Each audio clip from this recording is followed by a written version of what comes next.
sobre... A gente não quer falar para as pessoas que é para fazer assim como eu estou fazendo. Uhum. A gente quer dizer para elas que ela pode fazer, ela pode encontrar a maneira dela de fazer. E esse livro, mais uma vez, eu me rendo a ele, porque o autor tem essa expertise, que eu não tenho dúvida que é do espírito, de falar, olha, é possível fazer a sua maneira, né? É possível fazer ao seu modo. Eu só estou testemunhando aqui o que eu vivi com essa prática, mas você faz da maneira que você achar melhor. Boa tarde. É o que você estava falando, para mim tem sido isso, tem sido assim uma redescoberta, tem abrido assim a minha mente, os meus olhos, mudando muitas coisas assim dentro de mim, esse tempo que a gente tem parado aqui para falar sobre esse livro. E como você estava falando, eu creio que não seja só esse livro, mas essa situação de você parar para ler e buscar, né, abre a sua mente. Então, para mim tem sido muito bom, tem sido assim transformador. Já fico todo sábado, já estava aqui, ó, já chorando, já fico já com o olho cheio d'água, porque tudo que a gente falado tem sido tão bom, e sei já que vai ser bom, então tem sido um tempo maravilhoso. Verdade. Amém. Mari, querem falar alguma coisa antes? Não? Então, quando eu li, é muito engraçado, né, como as coisas assim vão se conectando. Eu tenho feito isso todas as manhãs, assim, tenho arrumado um tempo de meditação todas as manhãs, e assim, é um tempo que eu medito, oro, e tem uma semana que eu tenho feito sem falhar, e tem sido muito bom para mim. Aí calhou de ter essa leitura e justamente falar de meditação, né? Pra você ver como é que as coisas estão sempre em sintonia. É verdade. E é muito bom a gente falar da nossa prática, né? A gente estava falando antes de você entrar sobre isso, né? Sobre por que a gente está aqui nessa janela falando disso. Porque quando a gente testemunha das nossas práticas, a gente não está nem querendo dizer para o outro, e aí eu estava finalizando, eu acho que você já estava aqui, não está dizendo para o outro, faça assim como eu faço. A gente só está mostrando para dizer assim, olha, é possível, se você quiser você fazer. Você vai encontrar um jeito teu, e eu estava comentando exatamente que eu acho esse livro maravilhoso, esse autor, ele tem essa sabedoria de colocar as coisas dessa maneira, assim. Eu faço assim, eu aprendi assim, eu descobri assim, eu pesquisei assim, mas você pode fazer do seu jeito, você pode encontrar a sua maneira, isso é maravilhoso, né? Eu estava falando também que esse assunto de hoje talvez seja o mais objetivo, né? Talvez a conversa mais rápida, talvez, né? Que a gente tem, porque o trecho é de uma objetividade, né? É de uma prática, de falar da prática, né? Sim. E o primeiro texto que eu separei, está dentro, óbvio, desse texto que a gente leu, está dizendo: é impossível aprender através de um livro a arte de meditar. Aprendemos a meditar meditando. E antes de passar a bola para vocês comentarem isso, eu acrescento que eu acho que é impossível a gente aprender qualquer coisa através de um livro, se a gente não praticar aquilo que a gente leu no livro. Todas as coisas. Eu e a Mari, nós somos instrutores de língua estrangeira, e a gente sabe que é assim, não adianta o aluno ler o livro inteiro, ele saber ler. Se ele não praticar, ele não vai saber a língua. Ele vai aprender a ler e a replicar, mas a língua só praticando, né? Sim, e os estudos mesmo que giram em torno do tema cérebro comprovam que a leitura é responsável apenas por parte de 10% do aprendizado. Nossa, a aprendizagem não acontece com a leitura. A aprendizagem, 80% dela, inclusive, acontece quando você ensina. Uhum. E esse trecho que você separou é muito interessante a gente observar, que eu fiz a troca na hora que eu estava lendo. Aprendemos a meditar meditando e aprendemos a orar orando também, né? É verdade, é verdade. Bem legal. Sim. Lá, você quer falar alguma coisa, Larissa? Essa coisa da prática, né? Da prática que desenvolve um aprendizado, né? Sim, Aí eu volto ao que eu falei semana passada.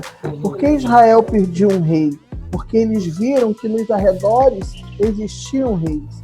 Então a gente está muito acostumado em replicar aquilo que está acontecendo com outro povo, com outra cultura. E a meditação, você não precisa de ninguém para te levar para te conduzir, né? Eu creio nisso. A meditação, você pode mostrar através de um livro, através de uma fala, mas quando você vai na prática, é só você. É verdade. O caminho que encontra o caminho é individual, né? O livro seria um meio de captação de interesse, na verdade, né? Você capta o interesse, mas é um caminho muito único, muito seu, é um olhar muito para dentro de você, e só você pode fazer isso. É verdade.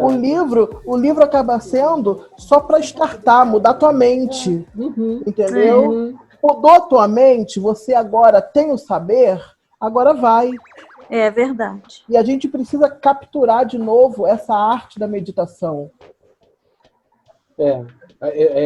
A correria, que a gente entrou, parece que a gente entrou numa torada, sei lá, numa tomatina desesperada de vida, e isso tirou essa possibilidade da gente, né? A gente precisa...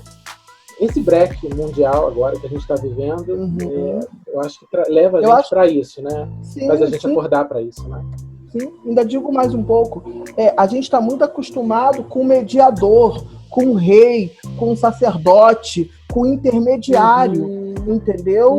É cultural isso. Você vê isso em todas as religiões, você vê isso. Então, a gente acaba capturando isso pra gente. Entendeu? E quando a gente captura isso pra gente, a gente não vai priorizar ou ver a importância da meditação. Porque da nossa prática. Da nossa prática. Que o outro pratique pra gente. Sim. Medita aí pra mim. Ora aí por mim. A Mari falou da oração. Ora aí por mim. É mais fácil, é menos trabalhoso. Né? Porque quando você medita, requer uma responsabilidade, uma prioridade para você fazer. É verdade. Seguir? Vamos. Sugestões práticas que são, antes, umas poucas das muitas janelas que dão para o mundo interior. E isso aqui eu quis trazer para ver se a gente consegue pensar em alguma coisa, que muitas janelas são essas que nos levam para o mundo interior. Quer dizer, ele está dizendo que a meditação é uma... as práticas, né, que ele ensina para poder entrar nesse mundo da meditação é uma de muitas que levam para o mundo interior. Além dessas práticas de meditação, o que mais pode levar a gente para o nosso mundo interior? O que vocês acham? Mas em termos práticos, do que você está falando? Da gente ter que fazer alguma coisa? Não. O que pode levar a gente a ir para dentro? Que coisas mais podem startar? O silêncio. Eu acho que o silêncio, assim, já é o início da meditação, né? Eu consegui ver o texto de uma forma muito prática. Então, é bem objetivo, assim. Eu acho que para você entrar num estado contemplativo, oracional, meditativo, você precisa, em primeiro lugar, ouvir você, né? Cessar com os barulhos externos e com qualquer incômodo que você possa ter. E então o silêncio é a porta de entrada para isso. Eu entendi isso. Ótimo. Eu acho que a princípio, de início, quando você não está acostumado a essa prática, a quietude, ela ajuda isso, favorece isso. Mas depois, eu acho que com a prática, você fica você fica perito em ir para esse tempo. Então aí, de repente, lá na frente, eu não vou precisar da quietude, eu não vou precisar me retirar, entendeu? É verdade. A prática vai me fazer ir para esse lugar de uma maneira muito mais fácil.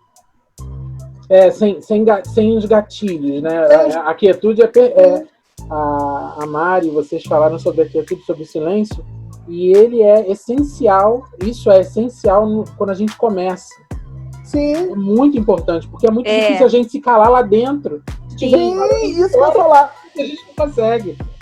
Né? Até a gente conseguir calar dentro é tão difícil, é um caminho tão... A nossa mente é uma matraca, né? Ela não para de falar com a gente, ela fala o tempo inteiro. E assim, o que a Larissa mencionou agora, eu até li essa semana que eu estava lendo, fiz uma leitura a respeito dos chakras. E é interessante você observar que é como se você tivesse blindado, tanto que uma coisa que eu observei em mim, meu comportamento particular, barulho, é uma coisa que me incomoda muito, mas muito, muito, muito. Eu queria que a academia não tivesse barulho para poder entrar lá, malhar e ir embora, assim, porque me perturba, assim, a música muito alta, som muito alto, eu não gosto. Mas eu já observei que isso é uma coisa minha, porque tem gente que não... faz o que tiver que fazer com barulho. Então, quer dizer, eu é que não estou em equilíbrio. Eu é que preciso como a Larissa falou, estar em estado contemplativo, né? Você está blindado, se você tem essa blindagem que você faz com a meditação, você pode estar em qualquer lugar, o pau está quebrando, você está lá. Exatamente. Exatamente. A Larissa falou isso. Na semana passada eu dei um exemplo sobre isso, né? Eu fui à praia com o Henrique, e aí ele estava perto, e aí eu senti ali que eu podia, por alguns minutos, né, meditar um pouquinho, mas ao mesmo tempo eu pensei assim, não, com o Henrique aqui não dá, e aí eu me oportunizei, eu falei assim, não, eu vou tentar, e eu consegui, e eu achei incrível, assim, eu falei, cara, isso é incrível, assim, porque na praia não tem só barulho de mar, né? Tem as pessoas conversando, ainda que longe, tem carro passando na rua, né, lá em cima. Então, eu achei incrível, assim, aí foi no próprio sábado, e no sábado à tarde eu compartilhei aqui. E é exatamente isso, assim, aqui, esse nível de equilíbrio, assim, de você saber quais são os gatilhos que te impedem e os gatilhos que te levam para esse lugar, né, da meditação. Então, quando você conhece os gatilhos que te levam para lá, aí não tem mais nada que te impeça. A hora que você quiser, você medita. É como se você tivesse uma chave, né? E aí você acessa dentro de você um portal que você pode acessar na hora que você quiser, porque você já tem a prática.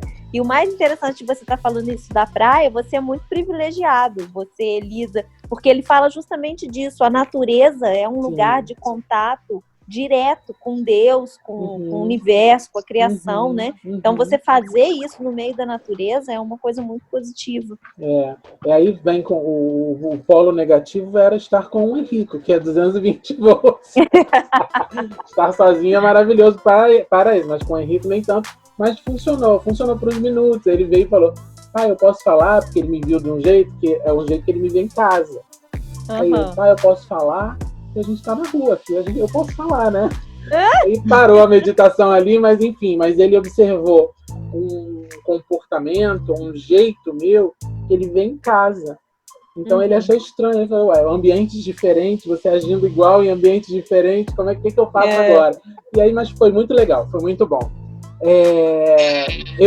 Quando eu levantei a minha pergunta com essa frase, o que eu pensei, na verdade, é que há coisas, também gatilhos negativos que nos levam para dentro da gente. E não propriamente a prática da meditação que a gente está falando, que é a meditação do esvaziamento, do que é negativo, e do preenchimento com o que é positivo.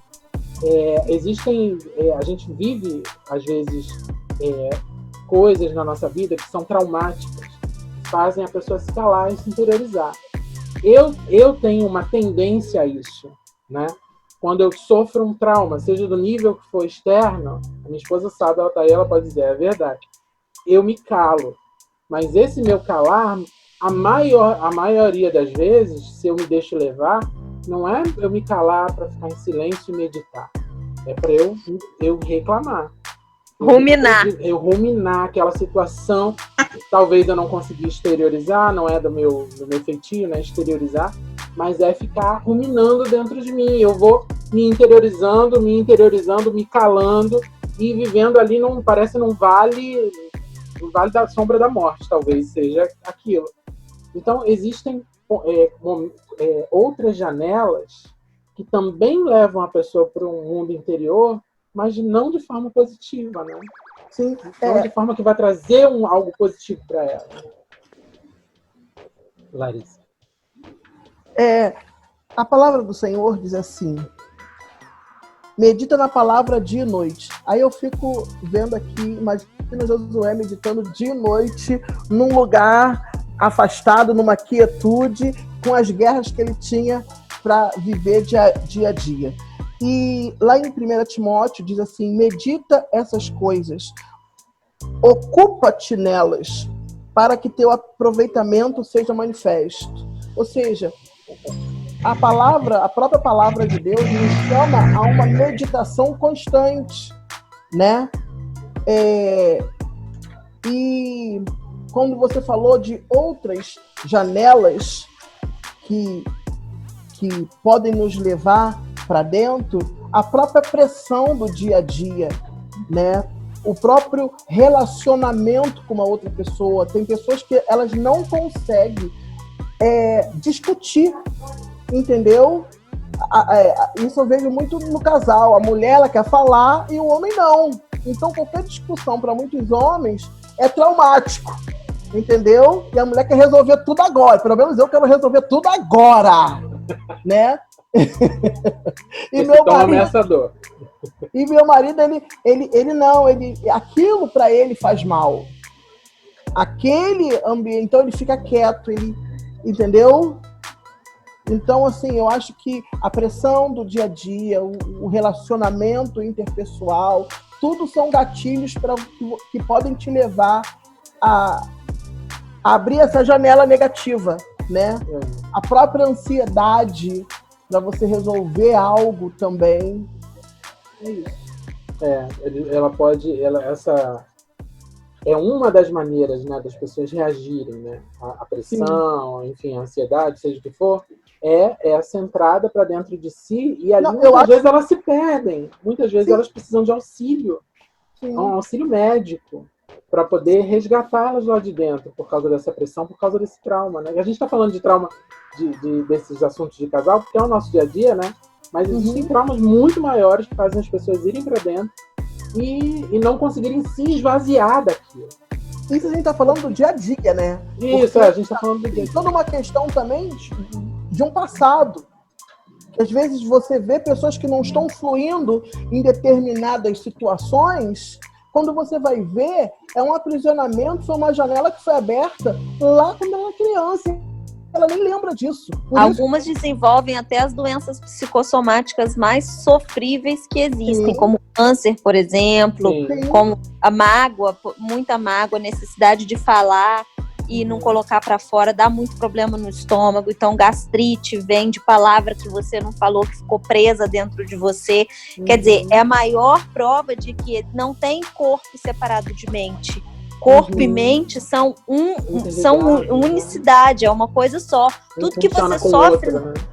Exatamente, tudo que você sofre na cabeça vai ter na sua pele alguma consequência. E com isso, quando a Larissa levantou o passado, né, e a Mari agora falando das consequências de guardar essas coisas, a gente pode talvez entender porque muita gente não se dá à prática da meditação. Porque a meditação vai fazer você vai precisar enxergar o que tem dentro para esvaziar. Pelo menos eu, na minha prática, quando a técnica da respiração, né, de você inspirar o que é positivo para expirar o que é negativo. Na hora que você expira, você precisa, pelo menos eu, a minha prática é assim, eu tento pensar em tudo de ruim que está dentro de mim, em tudo que eu enxergo, que eu quero enxergar para poder expirar e botar para fora, para inspirar aquilo que vai me fazer bem, para aquilo que vai me impulsionar para o dia. Então, muita gente não quer enxergar. Óbvio, com 44 anos, eu já decidi, há algum tempo atrás, que eu quero sim enxergar as minhas mazelas para não tê-las mais, para tê-las cada vez menos produzidas dentro de mim. Mas muita gente não quer, gente.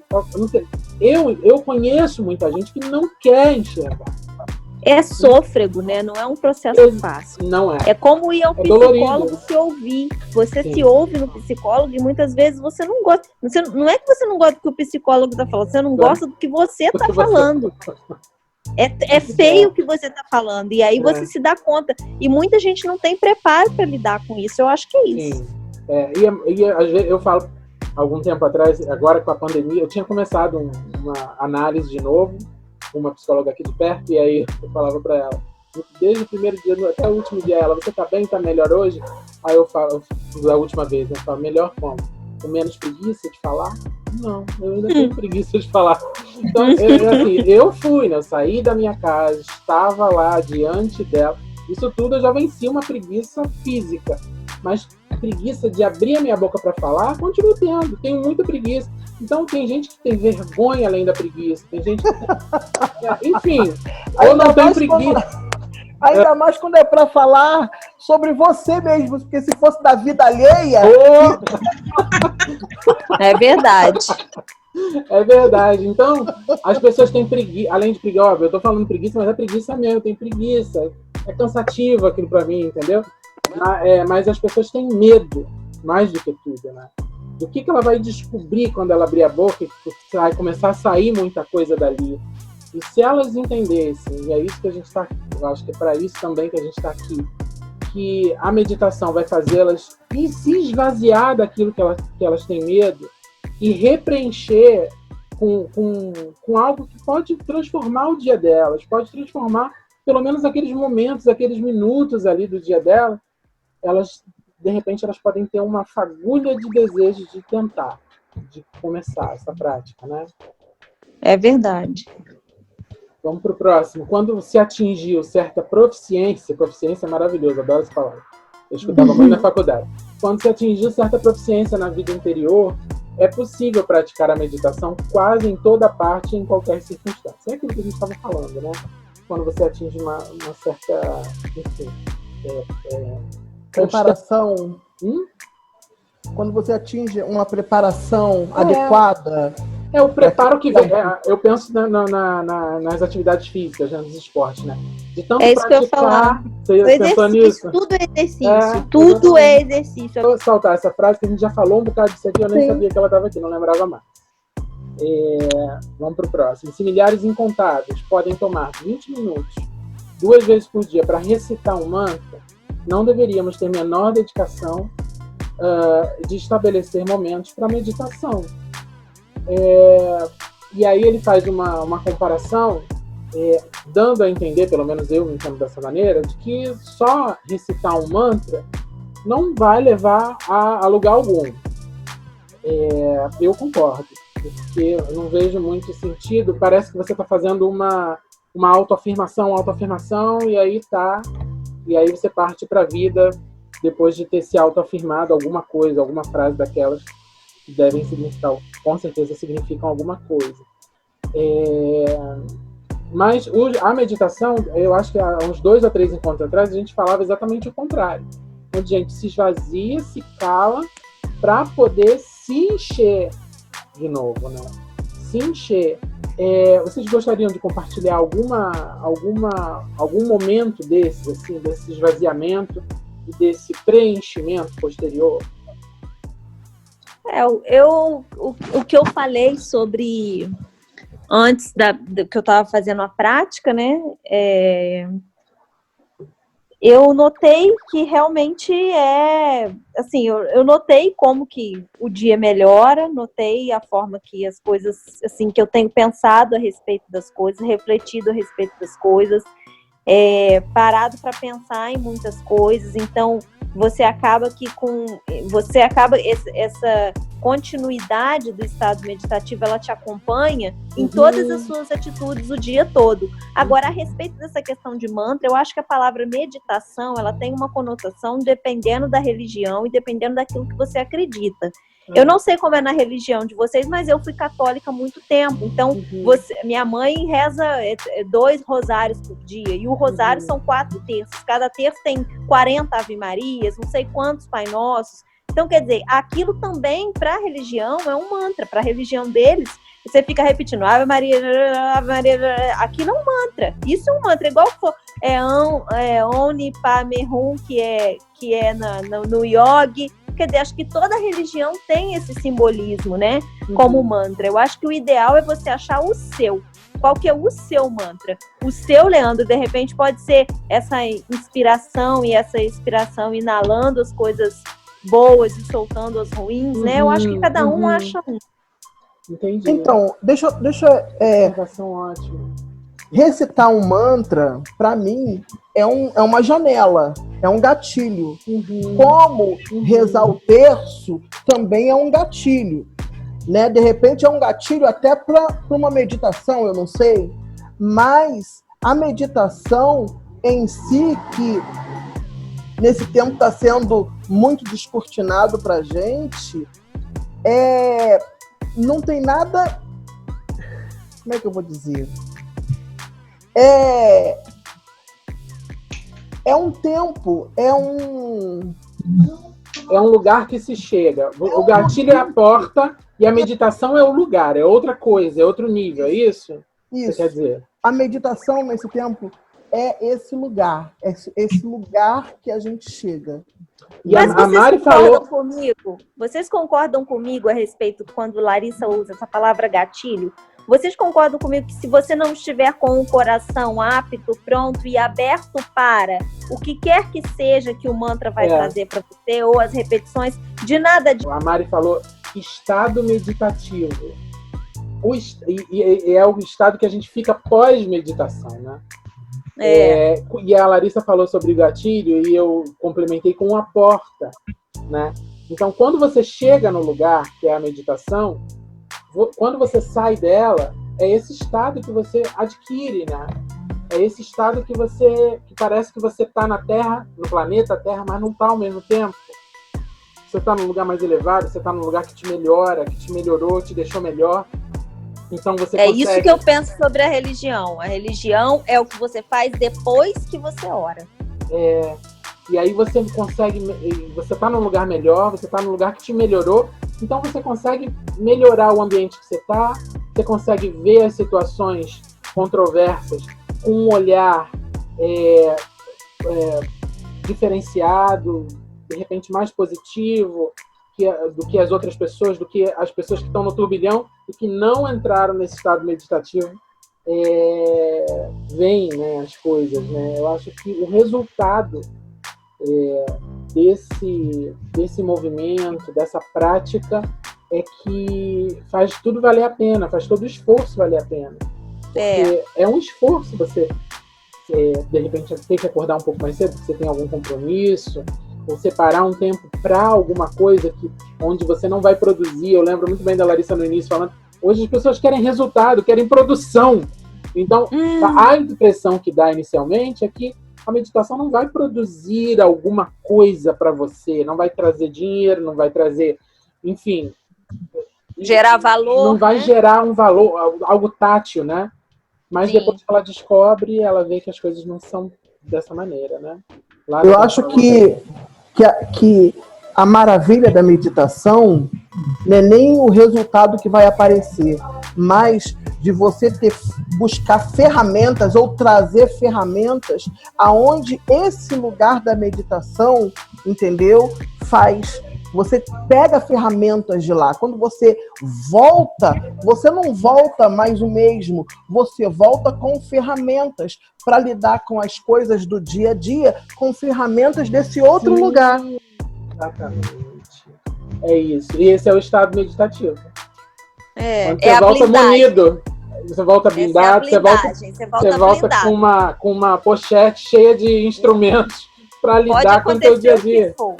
Gente exatamente. Reclamando no seu ouvido, o carro bate, dá um problema. Já reparou? Tem gente que... Cara, ao mesmo tempo que tem gente que fala, gente, essas coisas só acontecem comigo. Hoje eu saí, babá, deu tudo errado. Ao mesmo tempo tem gente que acontece as mesmas coisas erradas e a forma que a pessoa olha para aquilo é completamente diferente daquele que acha que é o centro do mundo. Tem gente que acha que é o centro do mundo. Ai, gente, isso só acontece comigo. Gente, pelo amor de Deus. Tudo pode acontecer. Você que tem que estar preparado e blindado de alguma forma. Exatamente. Aprender e digo isso, mais, né? Quando você está com essa energia, parece algo sinergético. Ou nada te toca, ou você consegue mudar a atmosfera de tudo, daquele local. Exatamente. Ou você está blindado, como a Mari está falando, ou você tem tanta energia positiva para emanar que você transforma tudo ao redor. Exatamente. Para finalizar, que a gente está com menos de 4 minutos agora, eu queria fechar com isso aqui que eu acho tão interessante, vai muito com o que a Mari pontuou a respeito das 40 rezas, eu não lembro, mas 40 Ave falou. Maria. Ave Maria. A gente deve se prevenir, devemos prevenir-nos contra a noção de que praticar certos atos, isso é muito interessante, isso é muito forte e verdadeiro. Certos atos religiosos em determinadas horas significa que estamos finalmente meditando.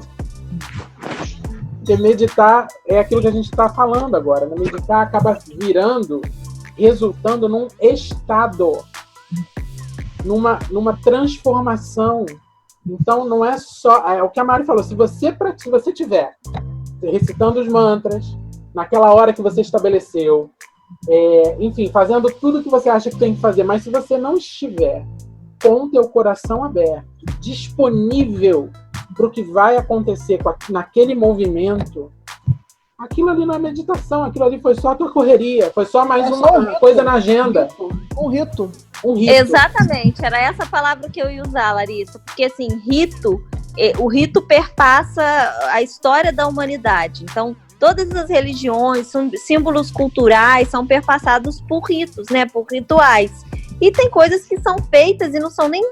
são tão repetidas, foram repetidas ao longo de tantos anos, que tem gente que nem se liga no que está acontecendo ali. Os próprios católicos, por exemplo, dentro da igreja, não dão o valor que é a transubstanciação, aquele momento que... Gente, eu estou falando de catolicismo porque é o que eu acompanhei, tá? Claro, como católica por muitos anos. Então, eu só posso dar a vocês esse exemplo como questão de religião.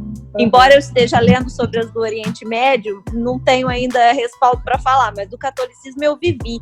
Então, aquele momento em que o corpo é transformado, né? A hóstia transforma em corpo e o vinho transforma em sangue, aquele é o ápice. Aquele é o ápice da religião da igreja católica, daquele momento da missa. Cara, e tem gente no celular, tem gente blá blá blá, e depois vai comungar. Você fica assim, vem fazer o que aqui? Não dá para entender. Isso não é um privilégio do catolicismo, não, Mari, tenho certeza. Né? É em tudo que é canto. As pessoas estão e não estão. As pessoas fazem, mas não fazem. O que a Larissa falou, é rito. É o rito. E aí elas estão achando que está tudo certo. Eu já estou aqui, eu já cumpri, né? Bati o ponto, tá tudo certo. Eu já acordei cedinho, já estou aqui falando meu mantra, a minha reza, tá tudo certo. Não me rebeliou, enfim, não entrou no estado, não se permitiu viver uma experiência nova ou mais profunda, porque a meditação não é a mesma coisa todos os dias. Cada dia que você faz resulta em alguma coisa. O último minuto. É verdade. Tchauzinho de cada uma, pra gente